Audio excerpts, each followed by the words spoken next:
Right ఎంపీరా why not 175 అంటూ CM Jagan తన వ్యూహ రచన మొదలు పెట్టేశారు. విడతల వారీగా నియోజకవర్గాల ఇన్ఛార్జ్ల జాబితా ప్రకటిస్తూ వస్తున్నారు. జస్ట్ ఇప్పుడే 3వ జాబితా కూడా ప్రకటించారు. దీనికి సంబంధించి ఉత్తరాంధ్ర నుంచి అలాగే రాయలసీమ నుంచి ఉత్తరాంధ్రకు సంబంధించిన వివరాలు అందించడానికి టీవీ ప్రతినిధి ఈశ్వర్, అలాగే రాయలసీమకు సంబంధించిన వివరాలు అందించడానికి టీవీ ప్రతినిధి రాజు మనకు లైవ్ లో జాయిన్ అవుతున్నారు. ముందుగా ఉత్తరాంధ్ర వివరాల కోసం ఈశ్వర్ దగ్గరికి వెళ్దాం. ఈశ్వర్, ఉత్తరాంధ్రపై సీఎం జగన్ ఎక్కువగా ఫోకస్ చేశాము అని చెప్తూ ఉంటారు ఎప్పుడు వైసీపీ వర్గాలు. సో ఎలాంటి ప్రాతిపదికన ఉత్తరాంధ్రలో నియోజకవర్గాల ఇన్ఛార్జ్ జాబితా సిద్ధం చేశారు?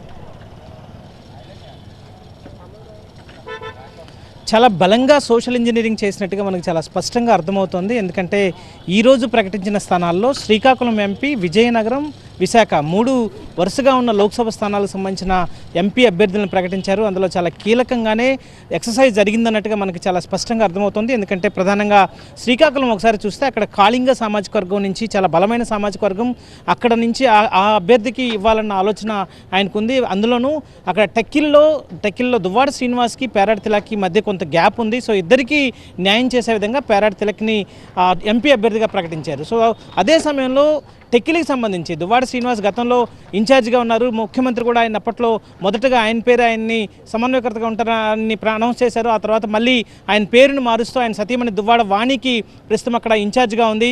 అక్కడ జరిగిన కొన్ని కాంట్రవర్సీస్ నేపథ్యంలో దువ్వాడ శ్రీనివాస్కి టికెట్ దక్కుతుందా లేదా అన్న అనుమానం అందులో కలిగింది. కానీ టెక్కిల్లో చాలా బలంగా అక్కడ ఉన్న అభ్యర్థుల్లో ప్రస్తుతం అందుబాటులో ఉన్న అభ్యర్థుల్లో అక్కడ తెలుగుదేశం పార్టీ నుంచి పోటీ చేసే అభ్యర్థి అచ్చెన్నాయుడు కాబట్టి, తెలుగుదేశం పార్టీ రాష్ట్ర అధ్యక్షుడు స్వయంగా టెక్కిల్ నుంచి పోటీ చేస్తున్నారు కాబట్టి ఆయనకి కనీసం పోటీ ఇవ్వాలంటే లేకపోతే ఖచ్చితంగా ఆయన ఎదుర్కోవాలంటే బలమైన అభ్యర్థి ఉండాలి. అందుకే దువ్వాడ శ్రీనివాస్ని అందుకు మళ్ళీ తిరిగి ఆయన అభ్యర్థిత్వాన్ని ఈరోజు ఆమోదింపు చేస్తూ అనౌన్స్ చేసిన పరిస్థితి కనిపించింది. అదేవిధంగా శ్రీకాకుళం జెడ్పీ చైర్మన్గా ఉన్న పిరియా విజయాని ఇచ్చాపురం అభ్యర్థిగా వేశారు. గతంలో ఇచ్చాపురం ఎమ్మెల్యేగా ఉన్న పిరియా సాయిరాజ్ సతీమణి ఆవిడ. సో ఆ సతీమణి అంటే సాయిరాజ్ ప్లేస్లో ఆయన సతీమణికి అక్కడ స్థానం లభించింది. అదే సమయంలో జెడ్పీ చైర్మన్గా కూడా మరొక కీలక నేతకి ఆ బాధ్యతలను అప్పగించే విధంగా నిర్ణయం తీసుకున్నట్టుగా బొత్స సత్యనారాయణ కొంత క్రితం చెప్పింది. అలాగే విశాఖకు సంబంధించి చాలా కీలకమైన నిర్ణయంగా చెప్పాల్సి ఉంటుంది.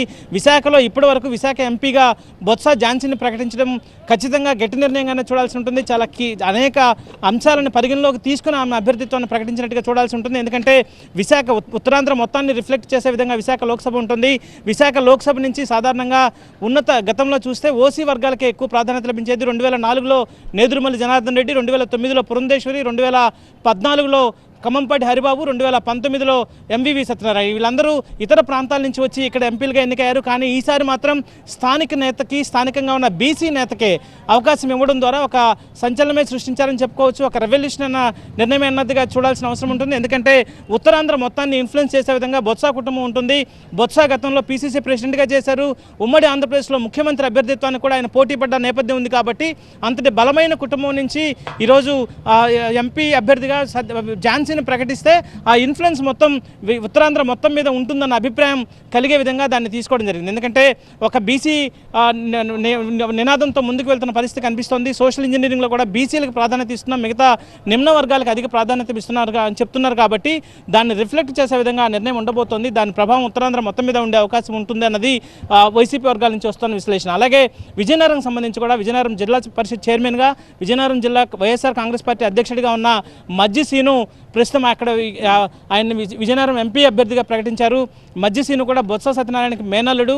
అక్కడ 2 దశాబ్దాల కాలంగా ఆయన ఆ జిల్లా రాజకీయాలను శాసిస్తూ వస్తున్నారు. తూర్పు కాపు సామాజిక వర్గానికి సంబంధించిన నేత కాబట్టి ఆ జిల్లా మొత్తం మీద కూడా బలమైన సామాజిక వర్గం కాబట్టి అక్కడ రిఫ్లెక్ట్ చేసే విధంగా ఆయన ఖచ్చితంగా మెరుగైన అభ్యర్థి ఆయన అవుతారన్న భావనలో వైసీపీ ఇలాంటి నిర్ణయాన్ని తీసుకుందన్నట్టుగా మనకు చాలా స్పష్టంగా అర్థమవుతుంది. సో టోటల్గా ఈరోజు జరిగిన మొత్తం అన్ని సీట్ల కేటాయింపుకు సంబంధించి టెక్కిలికి సంబంధించి కావచ్చు, లేకపోతే ఇచ్చాపురం ఎమ్మెల్యే 2 ఎమ్మెల్యేలు, అలాగే 3 శ్రీకాకుళం, విజయనగరం, విశాఖ ఈ 3 అసెంబ్లీలకు పార్లమెంట్లకు సంబంధించిన అభ్యర్థుల ప్రకటన కావచ్చు, పూర్తిగా సోషల్ ఇంజనీరింగ్ గట్టిగా జరిగింది. అనేక అంశాలని పరిగణలోకి తీసుకున్నారు. ప్రధానంగా అందరూ బీసీ క్యాండిడేట్లే. ఇప్పుడు ఈరోజు ఉత్తరాంధ్రలో అనౌన్స్ చేసిన అందరూ అభ్యర్థులు బీసీ క్యాండిడేట్లే. సో బలంగా బీసీ నినాదాన్ని ముందుకు తీసుకెళ్లే ప్రయత్నం చాలా గట్టిగా చేస్తున్నట్టుగా మనకు చాలా స్పష్టంగా అర్థమవుతుంది. ఈ ఎన్నికల్లో సాధారణంగా బీసీ ఫ్యాక్టర్ని జనరల్గా రాజకీయాల్లో చెప్తూ ఉంటారు, కానీ ఆ మేరకు న్యాయం జరిగే అవకాశం ఉండదు అన్నట్టుగా అనేక రకాల వార్తలు ప్రచారంలో ఉంటుంటాయి. కానీ వాటికి భిన్నంగా పూర్తిగా ఏ సామాజిక వర్గం ఎక్కడ ఆధిపత్యం చెలాయిస్తుంది, ఎక్కడ గతంలో అవకాశాలు రాని అత్యధిక జనాభా ఉన్న సామాజిక వర్గాలు ఉన్నాయో గుర్తించి వాళ్ళలో బలమైన నాయకత్వాన్ని గుర్తించి అందరి ఆమోదాన్ని తీసుకొని మరీ అనౌన్స్ చేస్తున్నట్టుగా మనకు చాలా స్పష్టంగా అర్థమవుతుంది. ఇంకా మిగతా స్థానాలు కూడా ప్రకటిస్తారని ఇక్కడ అనుకున్నప్పటికీ కూడా వాటికి సంబంధించి ఇంకా కీలకమైన ఎక్సర్సైజ్ జరగాల్సిన అవసరం ఉన్న నేపథ్యంలో వాటిని పోస్ట్పోన్ చేసినట్టుగా మనం అర్థం చేసుకోవాల్సిన అవసరం ఉంటుంది. సో ఈరోజు ప్రధానంగా విశాఖ ఎంపీ బొత్స ఝాన్సీకి సంబంధించిన నిర్ణయాన్ని చూడాల్సి ఉంటుంది. ఎందుకంటే ఒక కుటుంబానికి ఇన్ని టికెట్లు ఇచ్చే అవకాశం ఉంటుందన్న భావన గతంలో కలిగేది.